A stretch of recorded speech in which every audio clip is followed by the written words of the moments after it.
Welcome.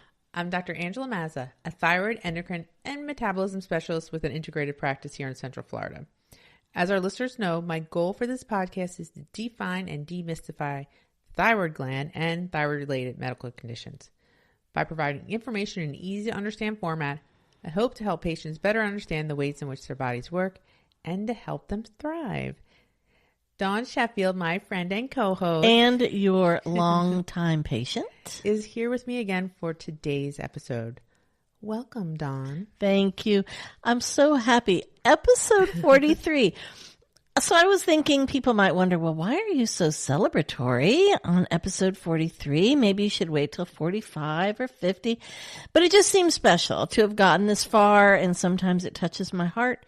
And we should celebrate small milestones as well as big ones. I agree. Small wins are big wins. Mm-hmm. Did I tell you, someone recently asked me if I had any idea we do this many episodes? That question really took me back for a second, you know? I do, and I think about that a lot, actually. We've talked about it. And I think the thing was we had just one goal from the start, which we've talked about before, to share complex medical information in an easy-to-understand way. We never considered a goal for any number of episodes or a certain accomplishment or anything else. We just ran and jumped into the deep end of the pool. So there you go. Thank goodness we didn't drown. I'm very glad. Our approach was likely the opposite of what most folks might advise, and I'm pretty glad we did it that way. Me too. And I think back on it a lot, actually, and I think it was the only way it could have happened, at least at that time. I think if we had thought about how much we did not know about podcasting, we could have been afraid to go forward. But I'm glad we went forward anyway. We dealt with the fear, and we help folks who don't feel they have enough information or knowledge. And sometimes one of those folks is me. Aww. And so this has been really helpful. And as a thyroid patient myself, I deeply understand feeling unfamiliar with the science, or just the whole situation feels overwhelming. And I know I'm not alone in that.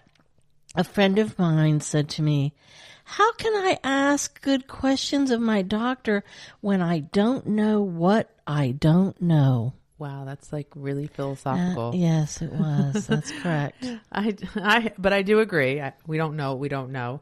And sometimes the more we learn, the more we know we don't know. How's that? That's for sure.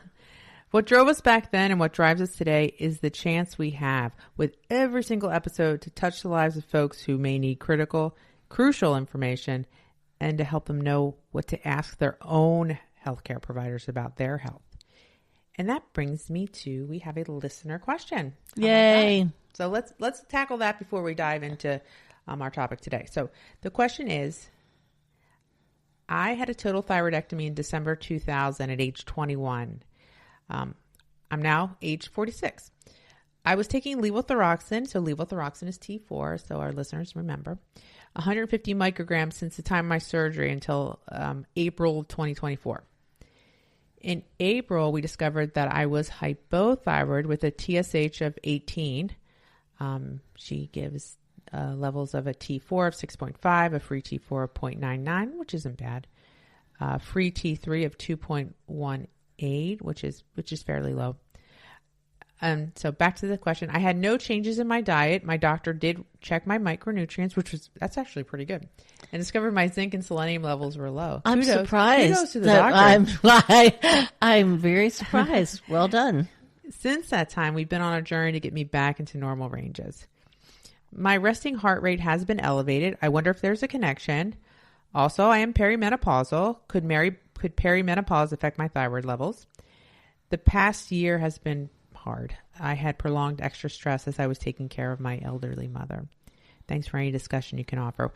Well, and we were just reviewing this question before we came on, and I said to Dawn, this is really a multi-tiered question.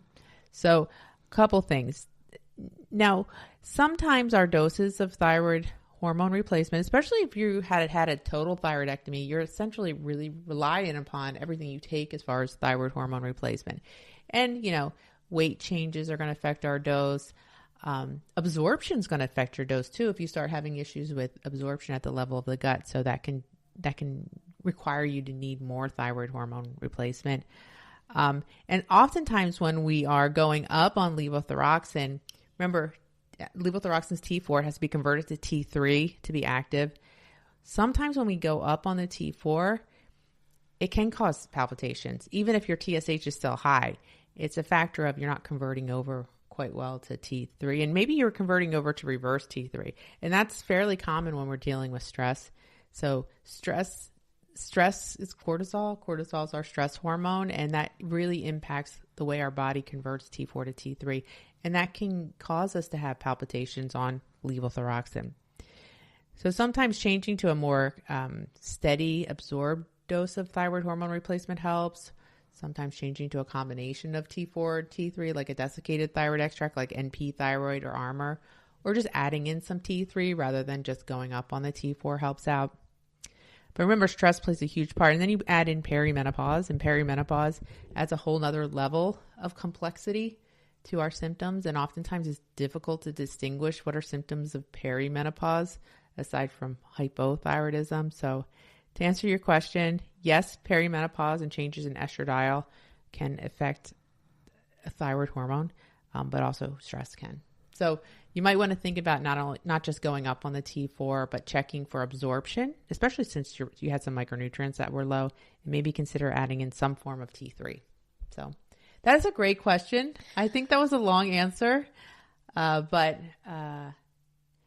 good luck and keep us posted on how you're doing, please. I thought that was just such a perfect question. Really? And your answer was great. Oh, well, you're just saying that. No, because you know that's not true. But I thought that was the perfect question for this episode. I know, it really is appropriate. Yeah, I'm really happy that listener. Yes, thank you. And please send in more questions because we love answering them. That was really an important question. You both did really, really well. Well, today, that's why that was so appropriate, because today we're going to actually talk about and explain why doctors might suppress or halt estrogen production in the bodies. And this has to do with cancer patients, but why might they suppress or halt estrogen production in the bodies of certain cancer patients? Not all cancer patients, just some, but just this also affects the topic we were just discussing. Right. I mean, it's about hormones, and so it's really important. And we're going to learn why this happens, why this might be done for some cancer patients, what the process entails, and then positive aspects about the process to try to help folks feel their best, as we always do. Yeah, so I guess we'll dig in, right? We're going to dig in.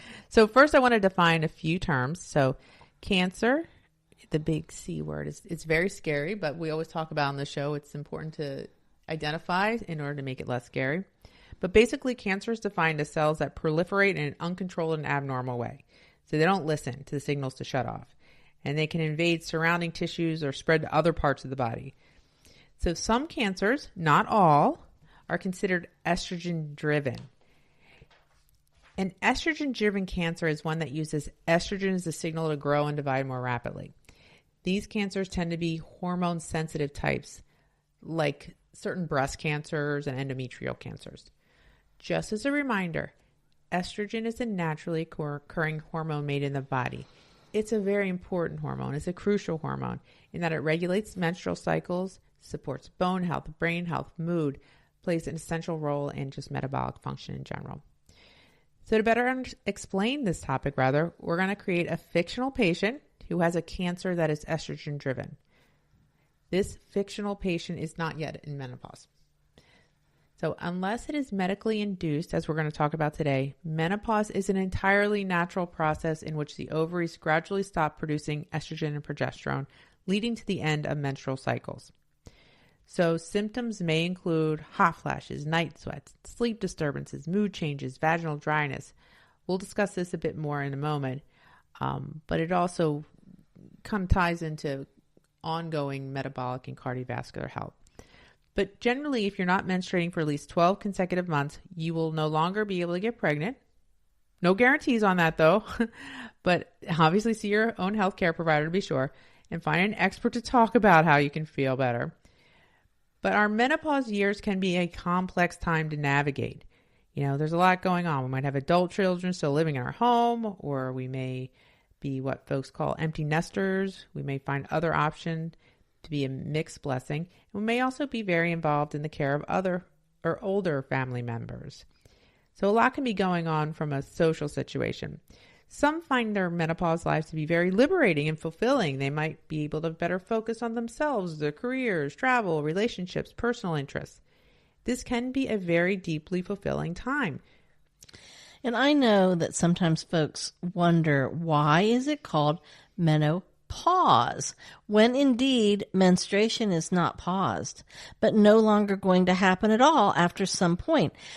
So is the term menopause a misnomer? That is a thing that is not accurately named. That's a really great observation, and you are right. It does sound a little fancy to call it a pause when periods actually stop for good.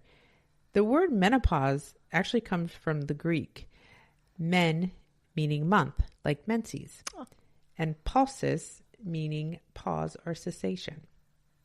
So when the term was first coined in the 1800s, it was meant to describe the point in a woman's life when her monthly cycles had come to a halt. So it isn't really a pause in the sense that periods will come back again later. It's more likely that final stop of periods.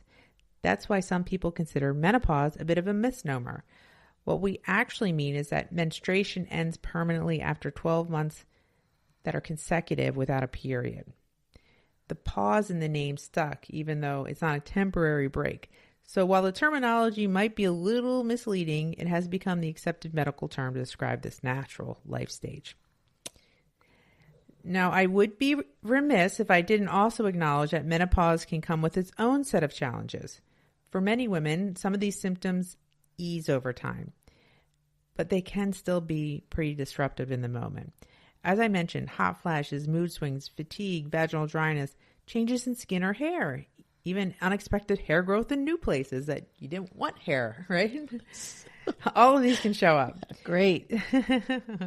Some women also notice brain fog, and we've talked about brain fog and ad nauseum. It's not, you really can't ignore it.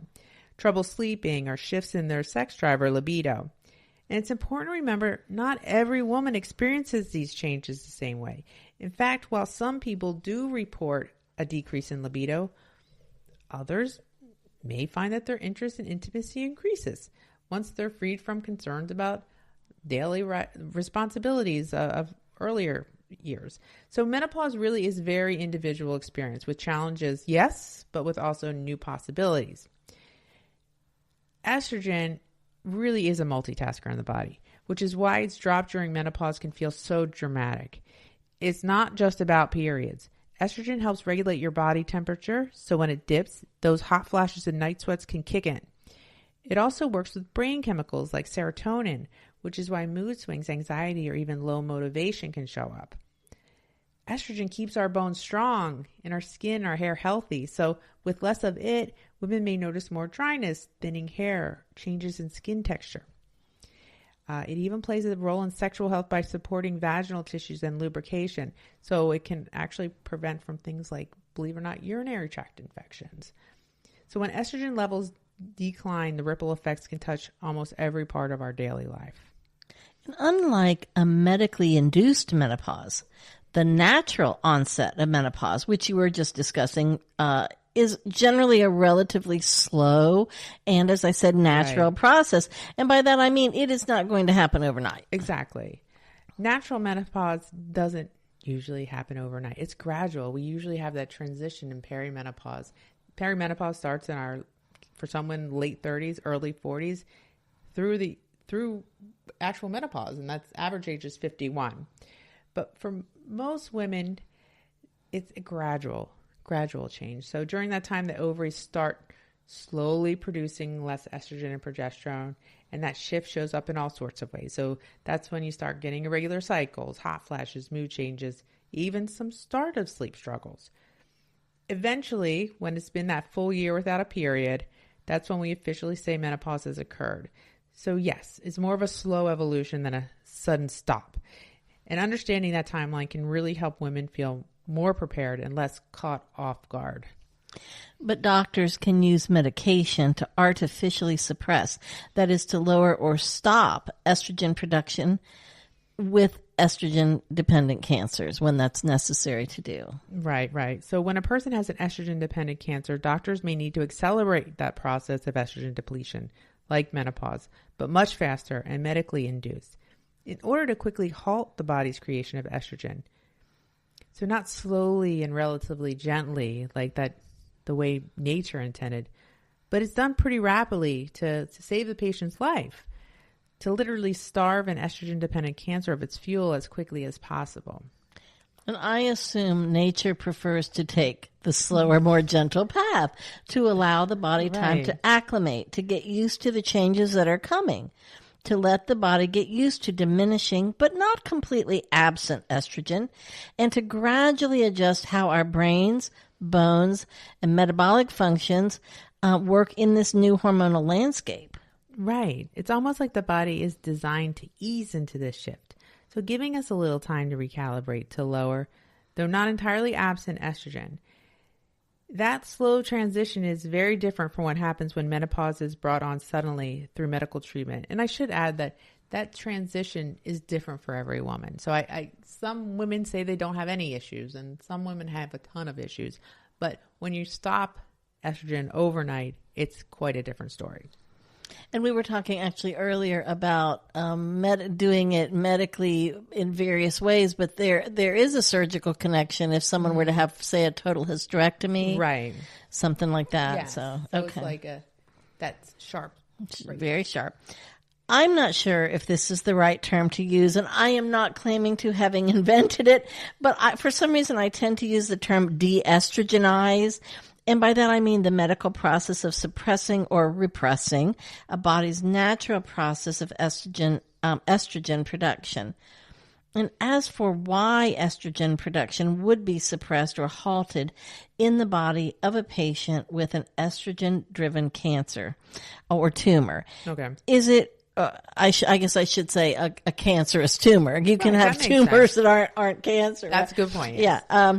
So is it really as simple as if a cancer is stimulated by estrogen to grow, then suppressing that same estrogen would stunt that cancer's growth, basically starving it? Well, that is a great question. And yes, in many ways, it really is that straightforward. Estrogen-driven cancers, like certain types of breast and uterine cancers, actually use estrogen almost like a fuel. The hormone binds to receptors on those cancer cells and signals them to grow and divide. So if we can lower estrogen levels in the body or block its ability to attach those receptors, we essentially cut off that fuel supply. Essentially, no, not putting fuel on the fire, right? So it's a bit like taking away the fertilizer from a weed. So without that growth signal, the cancer has a harder time thriving. Of course, it's not the whole picture because every cancer behaves a little differently, but the principle of starving an estrogen-derived cancer by reducing estrogen is the foundation of many of the treatments that we do use in this scenario. And I'm just going to say what I love about this show is that really explained something in a way that was completely understandable that I'm not sure is often explained. Right, Frankly, yeah. that was good. Thanks. Just throwing it out there. Well done. I appreciate that. Does medically de-estrogenizing a patient help chemotherapy and or radiation work better by weakening those cancer cells we're talking about? Yes, that's right. So when we reduce estrogen, we're not only slowing down the cancer's fuel supply, we're also making those cancer cells more vulnerable to those other treatments like chemotherapy or radiation. So think of it like softening the ground before you plant a seed. The treatment can take root more effectively. Estrogen can make certain cancers more resilient. So by lowering those hormone levels or blocking the receptors, we're tipping the balance in favor of the therapies doing their job. That's why for some people, some women I should say, especially those with estrogen-derived cancers, part of the treatment plan includes medication that essentially put their body into a temporary menopause. How does that work to medically halt estrogen production? So when we talk about halting estrogen production in a medical sense, we're usually referring to treatments that either quiet the ovaries or block the body's ability to make estrogen in other tissues like fat and muscle. Some medicines act almost like putting the ovaries into a temporary sleep mode, if you will, while others block the enzymes that help make estrogen. I often explain it with a light switch analogy. For certain cancers, estrogen is like the electricity that keeps the lights on and the tumor growing. By turning off that switch, or at least dimming the lights, we can deprive the cancer of the fuel it needs to thrive. And that helps slow its growth or make it more responsive to the other treatments. Are the symptoms of induced menopause basically the same as if it were naturally occurring? Well, in many ways, yes. The symptoms can look very similar. So things like hot flashes, night sweats, sleep changes, mood shifts, even changes in metabolism can happen in both natural and medically induced menopause. The difference is really in how suddenly it all comes on. In natural menopause, estrogen levels usually decline gradually over a given time period. So that gives the body, and I think your brain, a chance to adapt a little bit. But with induced menopause, when we use medication or surgery to stop estrogen production, the drop is abrupt, almost like flipping that light switch. That can make symptoms feel more intense, especially at first. And I know that we stress this a lot, but I just want to say again that estrogen is vitally important for many reasons. And as we mentioned earlier, estrogen helps regulate your body temperature. So when estrogen dips, those hot flashes and night sweats can kick in. I think something that may not be explained often enough or clearly enough is that estrogen helps our body respond appropriately to the temperature of the space that we find ourselves in at any given point. Yeah. So as we mentioned, when our estrogen is not balanced, we can experience those so-called hot flashes as the body tries desperately to calibrate our internal temperature to that ambient temperature, the surrounding temperature of the space we're in. And I imagine we might also feel cold when other people in the room do not feel cold. Yes, exactly. Sometimes it's not just that sudden wave of heat, but it can swing the other way too. You might feel chilled when others around you are perfectly comfortable because your body's thermostat is a bit out of sync. That's why these temperature shifts can be so jarring and unpredictable. And those so-called hot flashes may be experienced by some folks as being more drenched with like a bucket of heat. And a lot of women say it comes from the inside and works its way up. Everybody describes it a little bit differently. They may begin actively perspiring and feeling really overheated. One simple strategy I often suggest is trying to dress in light layers or keeping a cooling towel or fan nearby so you can adjust quickly when those temperature swings hit. Small changes like that can make a big difference. And it's tough here in Florida with the hot flashes for a lot of women. Oh my gosh. It's been like, especially this past summer. So it's brutal. So the good news is we have a lot of tools to support women through this transition, like simple lifestyle shifts. So that would include focusing on whole food nutrition, making sure you're getting enough protein, supporting sleep with good routines, practicing stress management techniques like breath work or mindfulness, and using targeted supplements like magnesium and our omega-3s. They can make a real difference. In some cases, we also use non-hormonal medications or integrative therapies to help ease those hot flashes, mood changes, and sleep issues. The goal is always to support women so they can move through this transition with more comfort and resilience. So work with your healthcare provider to find what is right for you. How long would a patient normally remain on estrogen suppressing drugs for cancer? That's a really important question. And I may not be the expert on answering that, but from my standpoint, typically estrogen suppressing medications are prescribed for several years, most often around 5, in some cases around 10, because research shows that keeping estrogen levels low for a longer period helps reduce the chance of that cancer coming back. But it's not a one-size-fits-all. The exact duration really depends on the type of cancer, your age, your overall health, how well you tolerate the medication. Now, one thing I always like to emphasize is that while these therapies are very effective for cancer control, they can also impact other areas of health, like our bone strength, our cardiovascular risk, our metabolism, even our mood and energy levels, because estrogen plays a big role in all of those symptoms. That's why in integrative endocrinology, we pair these treatments with supportive strategies, making sure our bone density is monitored, focusing on nutrient support like vitamin D and calcium, encouraging resistance training for muscle and bone health, addressing sleep, stress, gut health. That way, we're not just targeting the cancer, we're also helping the whole person stay strong and resilient through treatment. Do estrogen suppressing medications have side effects that can make a person have to go off of them? I think you alluded to that just a minute ago about how well our tolerance is for the drugs. Or are they generally well tolerated by most folks? Well, that's a really good question. They can be very effective medications, but like most treatments, they do come with potential side effects. Oh, doesn't everything? Everything does. Everything does. And every person's different. Because these drugs lower estrogen so quickly and so deeply, women can experience hot flashes, night sweats, joint and muscle aches, vaginal dryness, so shifts in mood. For some, those symptoms are mild and manageable with some lifestyle support or non-hormonal therapies. For others, it's intolerable. The side effects can be really disruptive. And in those cases, we may need to adjust the specific medication, change the dose, or even consider switching to another option.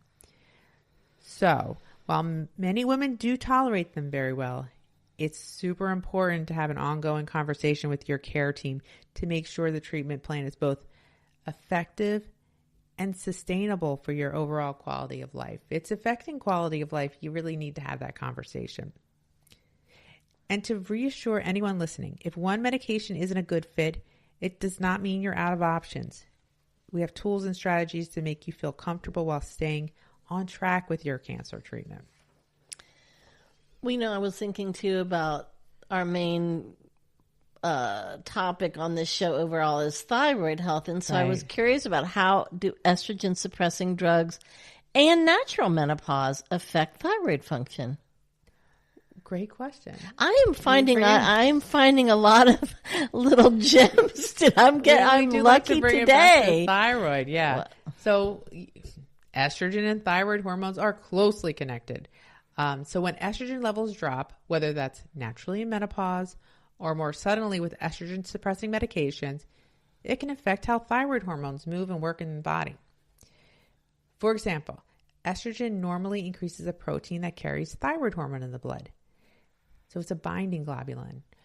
When estrogen falls, that carrier protein drops too, which can change how much free or active thyroid hormone is available in the system. Now, that doesn't always mean that the thyroid itself is malfunctioning, but it can change how we interpret thyroid blood tests and sometimes how a woman feels. In women who already have an underlying thyroid condition like hypothyroidism or autoimmune thyroid disease like Hashimoto thyroiditis, these shifts become more noticeable and they need an adjustment in their thyroid medication. So that's to be expected. So it's not anything other than that. That's good to know. Yeah, that's so reassuring. Yeah. But the big takeaway here is this.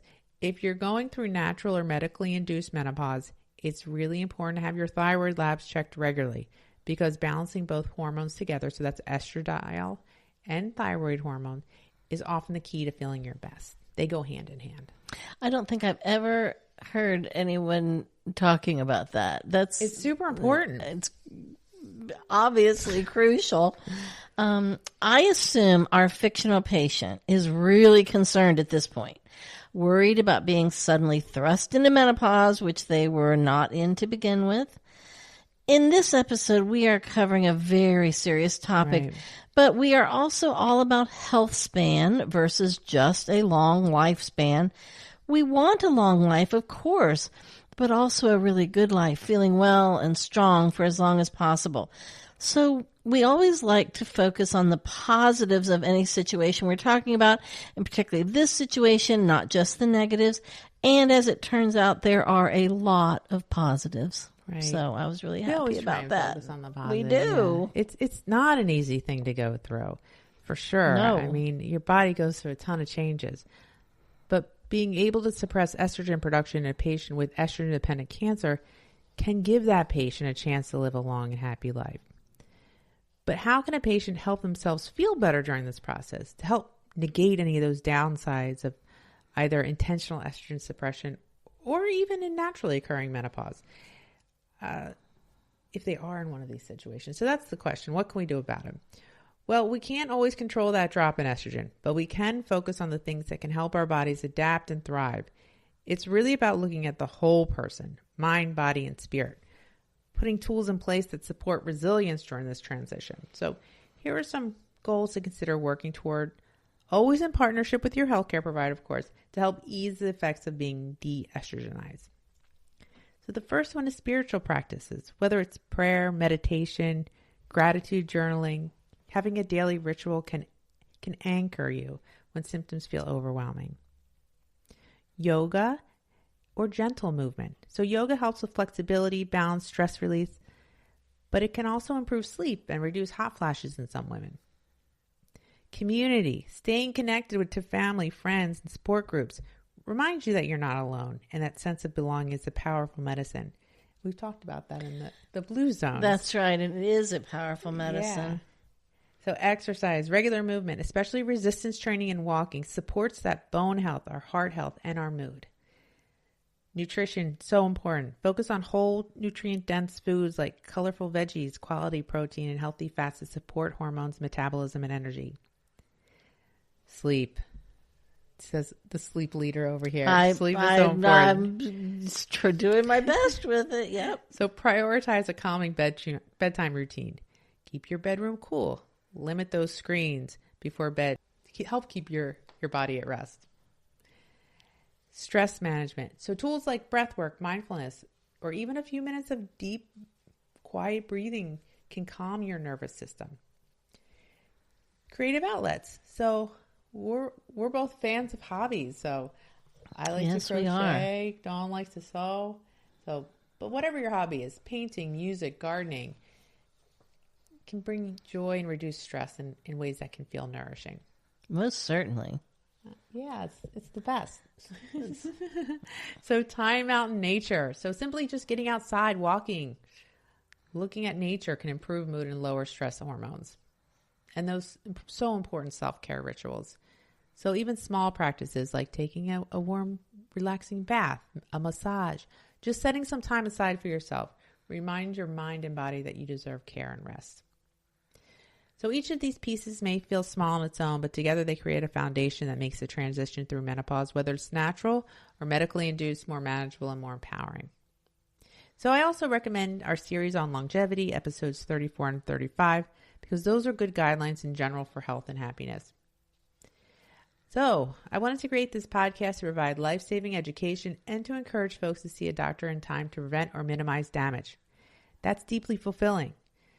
I enjoy helping folks understand how all aspects of their lives are tied to both thyroid and overall health.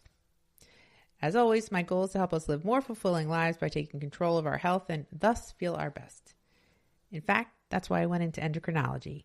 It's a medical art that combines science with the study of our lives and all that they encompass. And we have many more interesting episodes and guests planned. In our next episode, number 44, we'll discuss the very creatively named by Dr. Mazza, cholesterol, friend, foe, or feedback loop. It was a little bit of my attempt at alliteration. It was lovely. Very interesting. So now to recap just some of what we covered in this episode, not necessarily in this order. Why doctors might suppress or halt estrogen production in certain cancer patients. Menopause can be an entirely natural process or induced. We discuss some of the symptoms. What is estrogen's role in menopause? How estrogen suppressing drugs and natural menopause affect thyroid function. How a patient can feel better if they are estrogen depleted. And best of all, we learned that we can impact our thyroid health. Dr. Mazza's book, Thyroid Talk, an integrative guide to optimal thyroid health, is available on Amazon. And there's an online course that helps us walk the talk to energize our lives. It's going to be relaunched with some great upgrades. So check it out at thrivethyroid.com. For more information, you can check out thrivethyroid.com, as Dr. Mazza just said, or forward your name and email to thyroidtalk.mazza@gmail.com. You can also go to Dr. Mazza's website, metaboliccenterforwellness.com. There's an online master course related to the book to help guide us to optimal thyroid health. It's entirely online. There's some live portions, but it's also recorded for future reference. Participants can share their questions and concerns if they want, totally optional, to get customized information on how to work towards healing. So there's an initial webinar series that's coordinated with the online masterclass. The masterclass has modules, some pretty cool ones that cover topics like diagnosis of thyroid issues, personalized thyroid treatment, gut healing, and much more, plus some bonuses. I really enjoyed taking the course that I took. That it was very, very, very helpful and very deep. Well, thank you, Dawn. You did good. And for information, see, it's usually the other way around. I'm not used to all these compliments. You always tell me I found a gem, a little nugget, but now it's your turn. And for some information on some of the supplements that we may discuss on the show, so visit the wellness store at metaboliccenterforwellness.com. Full disclosure, I personally use and I carry supplements by Douglas Laboratories and Pure Encapsulations in both my office and at our online site.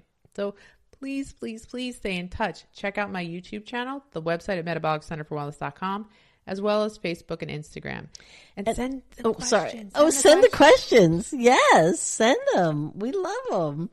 We're, like, absurdly much. We do. And we welcome your input and questions. Please submit them, comments, show ideas to this email address, thyroidtalk.mazza@gmail.com. We may disclose your general location on air, the city or town, for example, but we will not read your name nor your address on the show. We reserve the right to edit your input as necessary. And finally, please don't forget to ask your healthcare provider any specific questions regarding your wellness. This podcast is meant for educational purposes only.